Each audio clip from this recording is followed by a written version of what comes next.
Bienvenidos mis apreciados hermanos a este nuevo video y les extendemos la bienvenida a cada uno de ustedes a este ministerio más cerca de Cristo, del cual ustedes hacen parte de esta bonita familia.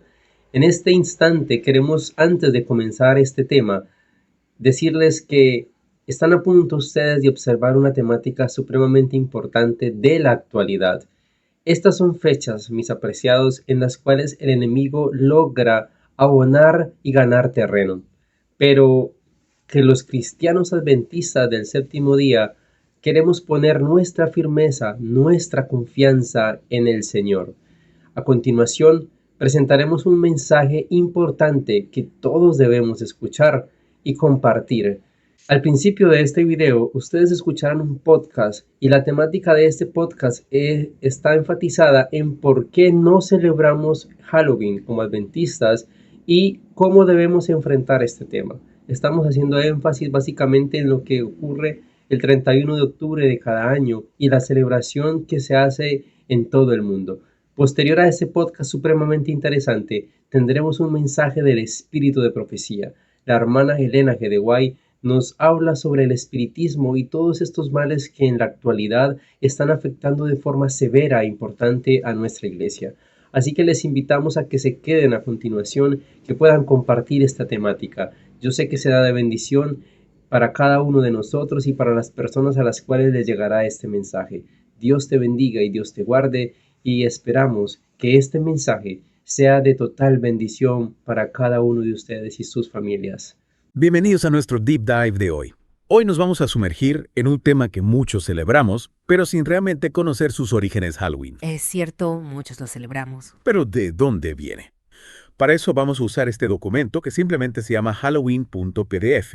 Y es que al desentrañar la historia de esta festividad, vamos a descubrir conexiones con antiguas tradiciones. Y con creencias también. Exacto. Y bueno, comencemos por el nombre mismo Halloween. ¿De dónde viene?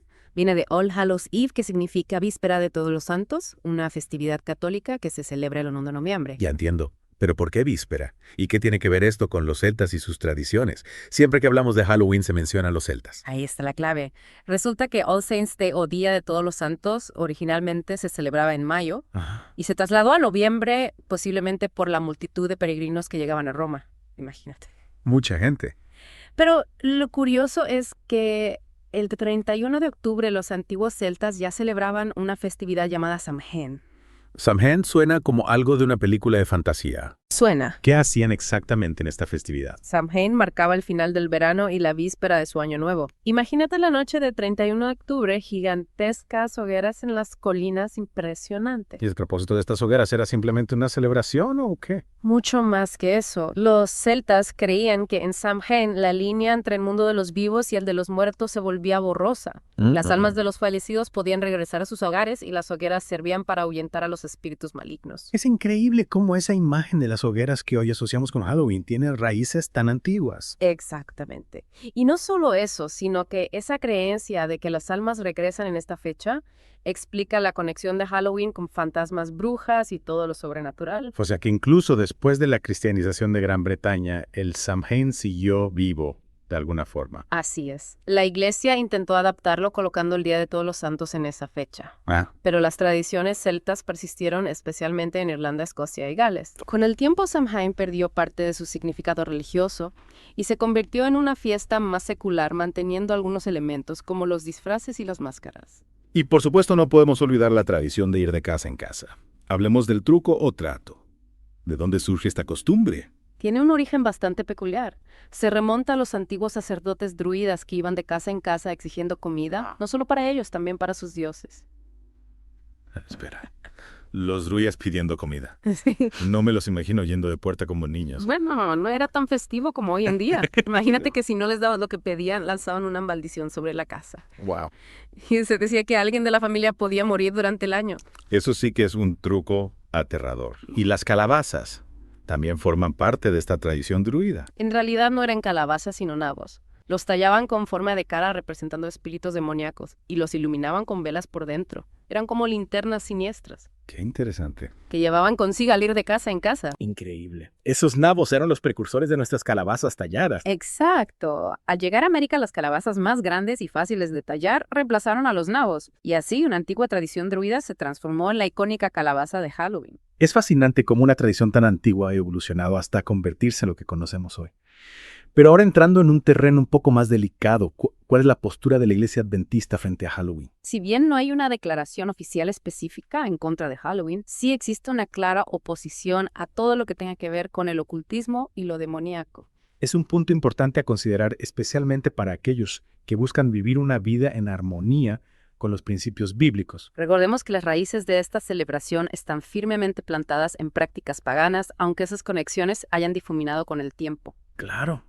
Incluso si hoy en día muchos no le dan tanta importancia a esos orígenes, es crucial entender de dónde vienen las cosas que celebramos. Exactamente. La Biblia condena las prácticas ocultas, como se menciona en Levítico 20.6. Y aunque hoy en día muchos no creen en la existencia de Satanás y los demonios, las Escrituras son claras al afirmar su realidad desde Génesis hasta Apocalipsis. Es una perspectiva que nos invita a reflexionar sobre el verdadero significado de nuestras acciones, incluso en algo aparentemente tan inocente como una fiesta. Precisamente celebrar Halloween puede parecer divertido, pero podríamos estar abriendo la puerta a influencias negativas sin siquiera darnos cuenta. Entonces, ¿cómo podemos navegar esta celebración de una manera responsable y consciente?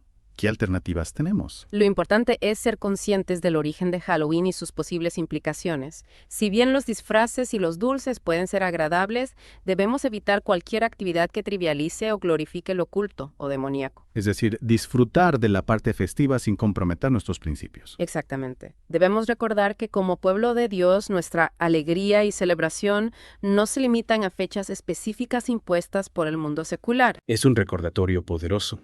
Nuestra fe nos llama a ser diferentes, a encontrar gozo en la vida diaria y en la comunión con Dios, no en tradiciones con un pasado oscuro. Así es, nuestra identidad como cristianos nos invita a cuestionar las prácticas que el mundo da por sentado y a buscar alternativas que estén en armonía con nuestra fe. Y en este caso específico, ¿qué alternativas podríamos considerar en lugar de celebrar Halloween? En lugar de enfocarnos en una fecha con raíces en el ocultismo, podemos aprovechar la oportunidad para compartir el amor de Dios con nuestros vecinos y amigos. ¿De qué manera podríamos hacer eso? Podríamos organizar actividades en nuestra iglesia o comunidad que promuevan valores positivos y compartan un mensaje de esperanza. Me gusta esa idea. Actividades que nos permitan celebrar la vida y el amor de Dios sin necesidad de recurrir a tradiciones que puedan ser contrarias a nuestra fe. Exacto. Podríamos organizar una noche de juegos bíblicos, una cena comunitaria o incluso una noche de talentos. Lo importante es crear un ambiente positivo y edificante que refleje nuestra identidad como cristianos. Y al hacerlo, no solo evitamos participar en algo que puede ser perjudicial, sino que también damos un testimonio positivo a quienes nos rodean. Precisamente mostramos al mundo que nuestra alegría no depende de festividades con un pasado oscuro, sino del amor de Dios que llena nuestras vidas. Una lección valiosa que nos recuerda la importancia de vivir nuestra fe de manera auténtica incluso en momentos de celebración. Y hablando de vivir nuestra fe, ¿qué te parece si exploramos algunos ejemplos concretos de cómo podemos aplicar estos principios en la práctica? Me parece genial. Veamos cómo podemos llevar esta reflexión a la vida diaria. Perfecto. Empecemos por la crianza de nuestros hijos. Sabemos que Halloween es especialmente atractivo para ellos con los disfraces, los dulces. Pero en lugar de enseñarles que no hay peligro en imitar a los espíritus malignos, podemos hablarles con la verdad bíblica. Tienes razón, es importante abordar este tema con sensibilidad, pero con firmeza en nuestros principios. ¿Cómo podemos explicarles a nuestros hijos de forma que entiendan por qué no celebramos Halloween sin hacerlos sentir excluidos? La clave está en la comunicación abierta y honesta. Podemos explicarles las raíces de Halloween, su conexión con el ocultismo y por qué como cristianos elegimos no participar en algo que va en contra de nuestras creencias. Claro, pero los niños son muy visuales y les encanta disfrazarse. ¿Qué alternativas podemos ofrecerles para que no sientan que se están perdiendo la diversión? Hay muchísimas opciones. Podemos organizar fiestas de disfraces con temática bíblica, donde puedan vestirse como personajes de la Biblia, aprender sobre sus historias. O podríamos hacer una noche de juegos y películas cristianas donde la diversión y el aprendizaje se combinen. Me encanta esa idea. Así no solo les damos alternativas, sino que también les enseñamos sobre nuestra fe de una manera creativa y atractiva. Exactamente. Debemos recordar que nuestra fe no es aburrida ni restrictiva, sino que está llena de vida y alegría. Y esa alegría no depende de una fecha específica como Halloween, sino de la presencia de Dios en nuestras vidas. Es un punto crucial. A veces sin darnos cuenta, nos dejamos llevar por las costumbres del mundo, olvidando que nuestra verdadera alegría se encuentra en Dios. Y al final lo que realmente importa es vivir una vida que honre a Dios en todo lo que hacemos, incluyendo la forma en que celebramos. Nuestras celebraciones deben ser un reflejo de nuestra fe, de nuestra gratitud a Dios y del amor que compartimos con los demás. Entonces Halloween nos presenta una oportunidad para reflexionar sobre lo que realmente valoramos y cómo queremos vivir nuestras vidas. Así es. Y para recordar que la verdadera alegría se encuentra en Dios, no en las tradiciones del mundo. Es una lección valiosa que nos invita a vivir con propósito y a celebrar la vida de una manera que refleje nuestra fe. Pero nuestra influencia va más allá de nuestras propias familias, ¿verdad? Me refiero a nuestro testimonio como cristianos. Exactamente. Nuestra decisión de no celebrar Halloween puede generar curiosidad en nuestros vecinos, amigos o compañeros de trabajo. Y esa curiosidad puede ser una oportunidad para compartir nuestra fe. Claro, para explicarles nuestras razones y mostrarles que hay otra forma de vivir, una forma que se basa en el amor a Dios y al prójimo. Precisamente. No se trata de imponer nuestras creencias, sino de compartirlas con amor y respeto. Y al hacerlo, podemos sembrar semillas de esperanza en los corazones de aquellos que nos rodean. Y quién sabe, tal vez inspiremos a otros a cuestionar las tradiciones del mundo y a buscar una vida más plena en Cristo. Es un pensamiento hermoso. Nuestra decisión de no celebrar Halloween puede ser un testimonio silencioso pero poderoso de nuestra fe. Y un recordatorio de que nuestra misión como cristianos es llevar la luz de Cristo a un mundo que necesita esperanza. Y hablando de esperanza, ¿qué te parece si exploramos algunas formas prácticas de compartir esa esperanza con los demás durante esta época del año? Me parece una excelente idea. Podemos empezar por ser intencionales en nuestras interacciones. En lugar de simplemente decir no gracias, cuando los niños tocan a nuestra puerta, podemos aprovechar la oportunidad para iniciar una conversación. Entiendo. Ser amables, pero a la vez firmes en nuestras convicciones. En lugar de solo rechazarlos, podríamos decir algo como, ¿saben por qué no celebramos Halloween? ¿Les gustaría escuchar sobre lo que sí celebramos? Exactamente. Podemos compartir nuestra fe con amabilidad y respeto, explicando que nuestra decisión no se basa en miedo, sino en el amor a Dios y a su palabra. Y si la persona muestra interés, podemos invitarla a un evento en nuestra iglesia o compartir un versículo bíblico que le brinde esperanza. Así es. No se trata de sermonear a la gente, sino de compartir nuestro testimonio personal y dejar que Dios obre en sus corazones. Es un enfoque mucho más positivo y auténtico que simplemente cerrar la puerta y seguir adelante. Al final lo que realmente importa es que seamos fieles a nuestras convicciones y que compartamos el amor de Dios con aquellos que nos rodean. Y recordemos que el 31 de octubre no es una fecha especial para nosotros. Cada día es una oportunidad para celebrar la vida que Dios nos ha dado y para compartir su amor con los demás. Exacto. No necesitamos imitar las fechas que el mundo celebra. Nuestra alegría viene de una fuente mucho más profunda y duradera. Nuestra identidad como cristianos nos llama a ser diferentes, a ser luz en medio de la oscuridad. Y eso implica tomar decisiones conscientes sobre cómo vivimos nuestras vidas, incluyendo cómo y qué celebramos. En resumen, Halloween con sus orígenes y evolución nos invita a reflexionar sobre nuestra fe, nuestra identidad y nuestra forma de relacionarnos con el mundo que nos rodea. Esperamos que este Deep Dive les haya dado una nueva perspectiva sobre esta celebración y que les inspire a vivir su fe con autenticidad. Gracias por acompañarnos. Hasta la próxima. Y recuerden, cada día es una oportunidad para compartir la luz de Cristo. El siguiente capítulo ha sido tomado del libro Seguridad y paz en el conflicto de los siglos. Capítulo 35. ¿Pueden hablarnos nuestros muertos? La obra ministradora de los santos ángeles, tal cual está presentada en las Santas Escrituras, es una verdad de las más alentadoras y de las más preciosas para todo discípulo de Cristo. Pero la enseñanza de la Biblia acerca de este punto ha sido obscurecida y pervertida por los errores de la teología popular. La doctrina de la inmortalidad natural, tomada en un principio de la filosofía pagana e incorporada a la fe cristiana en los tiempos tenebrosos de la gran apostasía, ha suplantado la verdad tan claramente enseñada por la Santa Escritura, de que los muertos nada saben. Multitudes han llegado a creer que los espíritus de los muertos son los espíritus ministradores, enviados para hacer servicio a favor de los que han de heredar la salvación. Y esto a pesar del testimonio de las Santas Escrituras respecto a la existencia de los ángeles celestiales y a la relación que ellos tienen con la historia humana desde antes que hubiese muerto hombre alguno. La doctrina de que el hombre queda consciente en la muerte, y más aún la creencia de que los espíritus de los muertos vuelven para servir a los vivos, preparó el camino para el espiritismo moderno.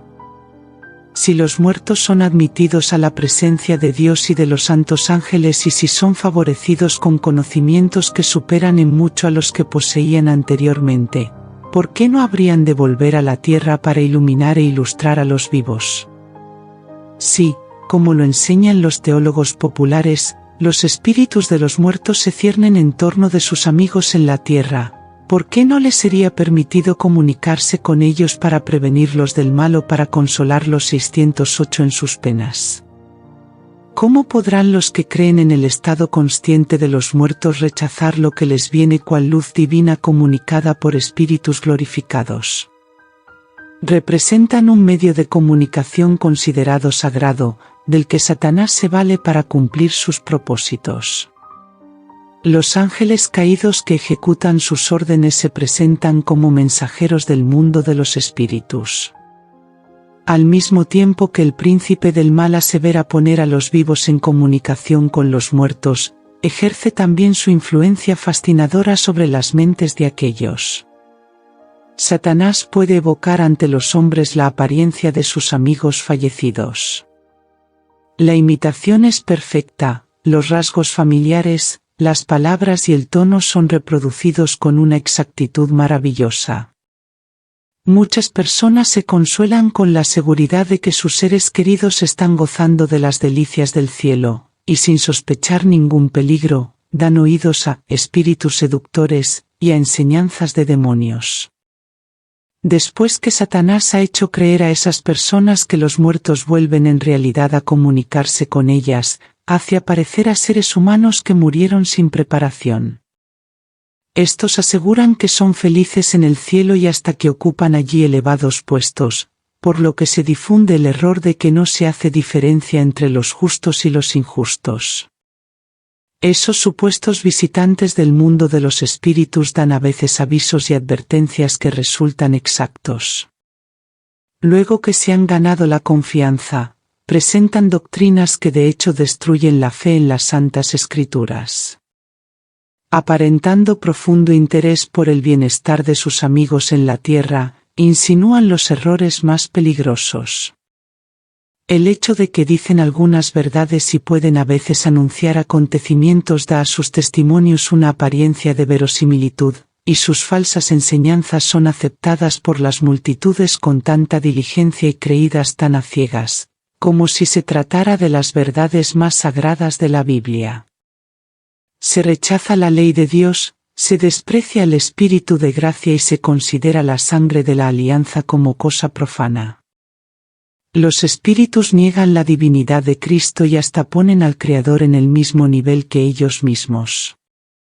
Bajo este nuevo disfraz el gran rebelde continúa llevando adelante la guerra que empezó en el cielo y que se prosigue en la tierra desde hace unos 6000 años.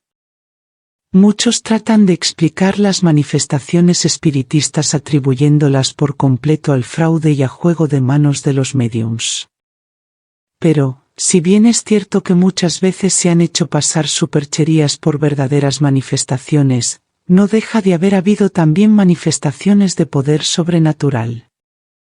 Los llamamientos misteriosos con que empezó el espiritismo moderno no fueron resultado de la superchería o de la astucia humana, sino obra directa de ángeles malos, que introdujeron así uno de los engaños más eficaces para la destrucción de las almas. Muchos hombres serán entrampados por la creencia de que el espiritismo es tan solo una impostura humana, pero cuando sean puestos en presencia de manifestaciones cuyo carácter sobrenatural no pueda negarse, serán seducidos y obligados a aceptarlas como revelación del poder divino. Estas personas no toman en cuenta el testimonio de las Santas Escrituras respecto a los milagros de Satanás y de sus agentes. No fue sino mediante la ayuda de Satanás que los nigromantes de Faraón pudieron imitar la acción de Dios. San Pablo declara que antes de la segunda venida de Cristo habrá manifestaciones análogas del poder satánico. La venida del Señor debe ser precedida de la operación de Satanás, con todo poder, y con señales, y con maravillas mentirosas, y con todo el artificio de la injusticia. Segunda a los Tesalonicenses capítulo 2, versículos 9 y 10. Y el apóstol San Juan, describiendo el poder milagroso que se ha de dar a conocer en los últimos días, declara: obra grandes prodigios, de tal modo que hace descender fuego del cielo a la tierra, a la vista de los hombres. Y engaña a los que habitan sobre la tierra, por medio de las señales que se le ha dado poder de hacer. Apocalipsis 13 versículos 13 y 14. Lo que se predice aquí no es una simple impostura. Los hombres serán engañados por los milagros que los agentes de Satanás no solo pretenderán hacer, sino que de hecho tendrán poder para realizar. El príncipe de las tinieblas, que por tanto tiempo ha estado empleando los poderes de su inteligencia superior en la obra de engaño, adapta hábilmente sus tentaciones a los hombres de todas las clases y condiciones. A las personas cultas y refinadas les presenta el espiritismo bajo sus aspectos más sutiles e intelectuales, y así consigue atraer a muchos a sus redes. La sabiduría que comunica el espiritismo es la que describe el apóstol Santiago, la cual no es la que desciende de lo alto, sino terrena, animal, diabólica. Santiago 3:15. Y esto es, precisamente, lo que encubre el gran seductor cuando el sigilo es lo que más conviene a sus fines. El que, vestido con el brillo de celestiales serafines, pudo aparecer ante Cristo para tentarle en el desierto, suele presentarse también a los hombres del modo más atractivo, cual si fuere ángel de luz. Apela a la razón por la presentación de temas elevados, deleita los sentidos con escenas que cautivan y conquistan los afectos por medio de imágenes elocuentes de amor y caridad. Excita la imaginación en sublimes arrebatos e induce a los hombres a enorgullecerse tanto de su propia sabiduría, que en el fondo de su corazón desprecian al Dios eterno. Ese ser poderoso que pudo transportar al Redentor del mundo a un altísimo monte y poner ante su vista todos los reinos y la gloria de la tierra, presentará sus tentaciones a los hombres y pervertirá los sentidos de todos los que no estén protegidos por el poder divino. Satanás seduce hoy día a los hombres como sedujo a Eva en el Edén, lisonjeándolos, alentando en ellos el deseo de conocimientos prohibidos y despertando en ellos la ambición de exaltarse a sí mismos. Fue alimentando esos males como cayó él mismo, y por ellos trata de acarrear la ruina de los hombres. Y seréis como Dios, dijo él, conocedores del bien y del mal. Génesis 3:5. El espiritismo enseña que el hombre es un ser susceptible de adelanto, que su destino consiste en progresar desde su nacimiento, aún hasta la eternidad, hacia la divinidad. Y además que, cada inteligencia se juzgará a sí misma y no será juzgada por otra. El juicio será justo, porque será el juicio que uno haga de sí mismo. El tribunal está interiormente en vosotros. Un maestro espiritista dijo cuando la conciencia espiritual se despertó en él: todos mis semejantes eran semidioses no caídos. Y otro dice: todo ser justo y perfecto es Cristo. Así, en lugar de la justicia y perfección del Dios infinito que es el verdadero objeto de la adoración, en lugar de la justicia perfecta de la ley, que es el verdadero modelo de la perfección humana, Satanás ha colocado la naturaleza pecadora del hombre sujeto al error, como único objeto de adoración, única regla del juicio o modelo del carácter. Eso no es progreso, sino retroceso. Hay una ley de la naturaleza intelectual y espiritual según la cual modificamos nuestro ser mediante la contemplación. La inteligencia se adapta gradualmente a los asuntos en que se ocupa. Se asimila a lo que se acostumbra a amar y a reverenciar. Jamás se elevará el hombre a mayor altura que a la de su ideal de pureza, de bondad o de verdad. Si se considera a sí mismo como el ideal más sublime, jamás llegará a cosa más exaltada. Caerá más bien en bajezas siempre mayores. Solo la gracia de Dios puede elevar al hombre. Si depende de sus propios recursos, su conducta empeorará inevitablemente. A los indulgentes consigo mismos, a los amigos del placer, a los sensuales, el espiritismo se presenta bajo un disfraz menos sutil que cuando se presenta a gente más refinada e intelectual. En sus formas groseras, aquellos encuentran lo que está en armonía con sus inclinaciones. Satanás estudia todos los indicios de la fragilidad humana, nota los pecados que cada hombre está inclinado a cometer, y cuida luego de que no falten ocasiones para que las tendencias hacia el mal sean satisfechas. Tienta a los hombres para que se excedan en cosas que son legítimas en sí mismas, a fin de que la intemperancia debilite sus fuerzas físicas y sus energías mentales y morales. Ha hecho morir y está haciendo morir miles de personas por la satisfacción de las pasiones, embruteciendo así la naturaleza humana. Y para completar su obra, declara por intermedio de los espíritus, que el verdadero conocimiento coloca a los hombres por encima de toda ley, que cualquier cosa que sea, es buena, que Dios no condena, y que todos los pecados que se cometen sin envolver culpabilidad alguna. Cuando la gente es inducida así a creer que el deseo es ley suprema, que la libertad es licencia y que el hombre no es responsable más que ante sí mismo, ¿quién puede admirarse de que la corrupción y la depravación abunden por todas partes? Las multitudes aceptan con avidez las enseñanzas que les dan libertad para obedecer los impulsos carnales.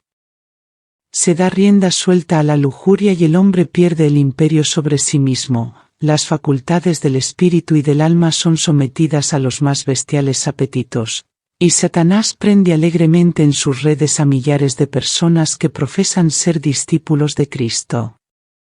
Pero nadie tiene por qué dejarse alucinar por los asertos engañosos del espiritismo. Dios ha dado a los hombres luz suficiente para que puedan descubrir la trampa. Como ya lo hemos visto, la teoría que constituye el fundamento mismo del espiritismo está en plena contradicción con las declaraciones más terminantes de las Santas Escrituras. La Biblia declara que los muertos no saben nada, que sus pensamientos han perecido, no tienen parte en nada de lo que se hace bajo el sol, no saben nada de las dichas ni de las penas de los que les eran más caros en la tierra. Además, Dios ha prohibido expresamente toda supuesta comunicación con los espíritus de los muertos. En tiempo de los hebreos había una clase de personas que pretendía, como los espiritistas de nuestros días, sostener comunicaciones con los muertos. Pero la Biblia declara que los espíritus, como se solía llamar a los visitantes de otros mundos, son espíritus de demonios. La costumbre de tratar con espíritus o adivinos fue declarada abominación para el Señor y era solemnemente prohibida so pena de muerte. Levítico 19 versículo 31 y 20 versículo 27. Aún el nombre de la hechicería es objeto de desprecio en la actualidad. El aserto de que los hombres pueden tener comunicación con malos espíritus es considerado como una fábula de la Edad Media. Pero el espiritismo, que cuenta con centenares de miles y hasta con millones de adherentes, que se ha abierto camino entre las sociedades científicas, que ha invadido iglesias y que ha sido acogido con favor entre los cuerpos legislativos y hasta en las cortes de los reyes, este engaño colosal no es más que la reaparición, bajo un nuevo disfraz, de la hechicería condenada y prohibida en la antigüedad. Si no existiera otra evidencia tocante a la naturaleza real del espiritismo, debería bastar a todo cristiano el hecho de que los espíritus no hacen ninguna diferencia entre lo que es justo y lo que es pecado, entre el más noble y puro de los apóstoles de Cristo y los más degradados servidores de Satanás. Al representar al hombre más vil como si estuviera altamente exaltado en el cielo, es como si Satanás declarara al mundo: no importa cuán malos seáis, no importa que creáis o no en Dios y en la Biblia. vivid como gustéis, que el cielo es vuestro hogar. Los maestros espiritistas declaran virtualmente, todo aquel que obra mal es bueno a los ojos de Jehová, y él se complace en los tales, o si no, ¿dónde está el Dios de juicio? Malaquías 2:17.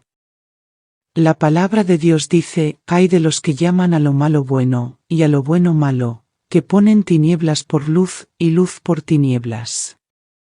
Isaías 5:20. Esos espíritus mentirosos representan a los apóstoles como contradiciendo lo que escribieron bajo la inspiración del Espíritu Santo durante su permanencia en la tierra. Niegan el origen divino de la Biblia, anulan así el fundamento de la esperanza cristiana y apagan la luz que revela el camino hacia el cielo. Satanás hace creer al mundo que la Biblia no es más que una ficción, o cuando mucho un libro apropiado para la infancia de la raza, del que se debe hacer poco caso ahora, o ponerlo a un lado por anticuado. Y para reemplazar la palabra de Dios ese mismo Satanás ofrece sus manifestaciones espiritistas. Estas están enteramente bajo su dirección y mediante ellas puede hacer creer al mundo lo que quiere. Pone en la obscuridad, precisamente donde le conviene que esté, el libro que le debe juzgar a él y a sus siervos y hace aparecer al Salvador del mundo como un simple hombre. Así como la guardia romana que vigilaba la tumba de Jesús difundió la mentira que los sacerdotes y los ancianos insinuaron para negar su resurrección. Así también los que creen en las manifestaciones espiritistas tratan de hacer creer que no hay nada milagroso en las circunstancias que rodearon la vida de Jesús. Después de procurar así que la gente no vea a Jesús, le llaman la atención hacia sus propios milagros y los declaran muy superiores a las obras de Cristo. Es cierto que el espiritismo está mudando actualmente sus formas, y echando un velo sobre algunos de sus rasgos más repulsivos, reviste un disfraz cristiano. Pero sus declaraciones hechas desde la tribuna y en la prensa han sido conocidas por el público desde hace muchos años, y revelan su carácter verdadero. Esas enseñanzas no pueden ser negadas ni encubiertas. Hasta en su forma actual, lejos de ser más tolerable, el espiritismo es en realidad más peligroso que anteriormente, debido a la mayor sutileza de su engaño. Mientras años atrás atacaba a Cristo y la Biblia, declara ahora que acepta a ambos. Pero su interpretación de la Biblia está calculada para agradar al corazón irregenerado, al paso que anula el efecto de sus verdades solemnes y vitales. Los espiritistas hacen hincapié en el amor como si fuese atributo principal de Dios, pero lo rebajan hasta hacer de él un sentimentalismo enfermizo y hacen poca distinción entre el bien y el mal. La justicia de Dios, su reprobación del pecado, las exigencias de su santa ley, todo eso lo pierden de vista. Enseñan al pueblo a que mire el decálogo como si fuera letra muerta. Fábulas agradables y encantadoras cautivan los sentidos e inducen a los hombres a que rechacen la Biblia como fundamento de su fe. Se niega a Cristo tan descaradamente como antes, pero Satanás ha cegado tanto al pueblo que no discierne el engaño. Pocas son las personas que tienen justo concepto del poder engañoso del espiritismo y del peligro que hay en caer bajo su influencia. Muchas personas juegan con él sin otro objeto que el de satisfacer su curiosidad. No tienen fe verdadera en él y se llenarían de horror al pensar en abandonarse al dominio de los espíritus. Pero se aventuran en terreno vedado y el poderoso destructor ejerce su ascendiente sobre ellos contra su voluntad. Pero una vez que los induce a abandonar sus inteligencias a su dirección, los mantiene cautivos. Es imposible que con su propia fuerza rompan el encanto hechicero y seductor. Solo el poder de Dios otorgado en contestación a la fervorosa oración de fe, puede libertar a esas almas prisioneras. Todos aquellos que conservan y cultivan rasgos pecaminosos de carácter, o que fomentan un pecado conocido, atraen las tentaciones de Satanás. Se separan de Dios y de la protección de sus ángeles, y cuando el maligno les tiende sus redes quedan indefensos y se convierten en fácil presa. Los que de tal suerte se abandonan al poder satánico no comprenden a dónde los llevará su conducta. Pero, después de haberlos subyugado por completo, el tentador los empleará como agentes para empujar a otros a la ruina. El profeta Isaías dice: «Y cuando os dijeren, acudid a los espíritus y a los adivinos, que chirrían y mascullan, responded, ¿no debe un pueblo acudir más bien a su Dios? ¿Por los vivos acaso se ha de acudir a los muertos? A la ley y al testimonio, si no hablaren conforme a esta palabra, son aquellos para quienes no ha amanecido». Isaías 8 versos 19 y 20. Si los hombres hubiesen querido recibir la verdad tan claramente expresada en las Santas Escrituras, referente a la naturaleza del hombre y al estado de los muertos, reconocerían en las declaraciones y manifestaciones del espiritismo la operación de Satanás con poder y con prodigios mentirosos. Pero en vez de renunciar a la libertad tan cara al corazón pecaminoso y a sus pecados favoritos, la mayoría de los hombres cierra los ojos a la luz y sigue adelante sin cuidarse de las advertencias, mientras Satanás tiende sus lazos en torno de ellos y los hace presa suya. Por cuanto no admitieron el amor de la verdad, para que fuesen salvos. Dios les envía la eficaz operación de error, a fin de que crean a la mentira. Segunda a los Tesalonicenses 2 versículos 10 y 11. Los que se oponen a las enseñanzas del espiritismo atacan no solo a los hombres, sino también a Satanás y a sus ángeles. Han emprendido la lucha contra principados, potestades y malicias espirituales en los aires. Satanás no cederá una pulgada de terreno mientras no sea rechazado por el poder de mensajeros celestiales. El pueblo de Dios debe hacerle frente como lo hizo nuestro Salvador, con las palabras: «Escrito está». Satanás puede hoy citar las Santas Escrituras como en tiempo de Cristo, y volverá a pervertir las enseñanzas de ellas para sostener sus engaños. Los que quieran permanecer firmes en estos tiempos de peligro deben comprender por sí mismos el testimonio de las Escrituras. Muchos tendrán que vérselas con espíritus de demonios que personificarán a parientes o amigos queridos y que proclamarán las herejías más peligrosas. Estos espíritus apelarán a nuestros más tiernos sentimientos de simpatía y harán milagros con el fin de sostener sus asertos. Debemos estar listos para resistirles con la verdad bíblica de que los muertos no saben nada y de que los que aparecen como tales son espíritus de demonios. Es inminente la hora de la tentación que ha de venir en todo el mundo, para probar a los que moran en la tierra. Apocalipsis 3 verso 10. Todos aquellos cuya fe no esté firmemente cimentada en la palabra de Dios serán engañados y vencidos. La operación de Satanás es, con todo el artificio de la injusticia, a fin de alcanzar dominio sobre los hijos de los hombres, y sus engaños seguirán aumentando. Pero solo puede lograr sus fines cuando los hombres ceden voluntariamente a sus tentaciones.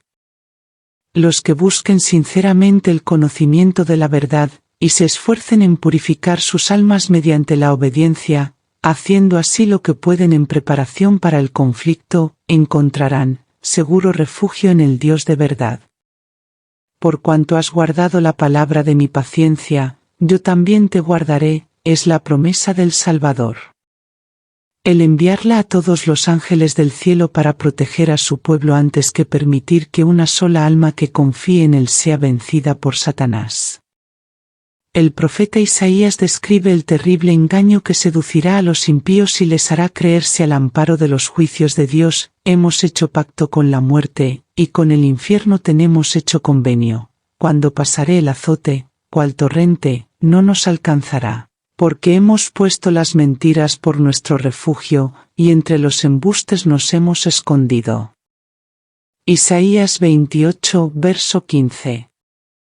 En la categoría de personas así descritas se encuentran los que en su impenitencia y obstinación se consuelan con la seguridad de que no habrá castigo para el pecador, de que todos los miembros de la humanidad, por grande que sea su corrupción, serán elevados hasta el cielo para volverse como ángeles de Dios. Pero hay otros quienes de modo mucho más aparente están haciendo un pacto con la muerte y un convenio con el infierno.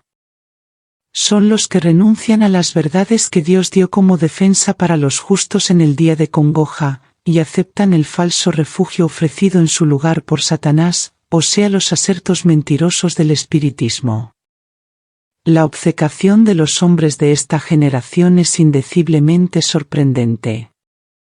Miles de personas rechazan la palabra de Dios como si no mereciese fe, mientras aceptan con absoluta confianza los engaños de Satanás.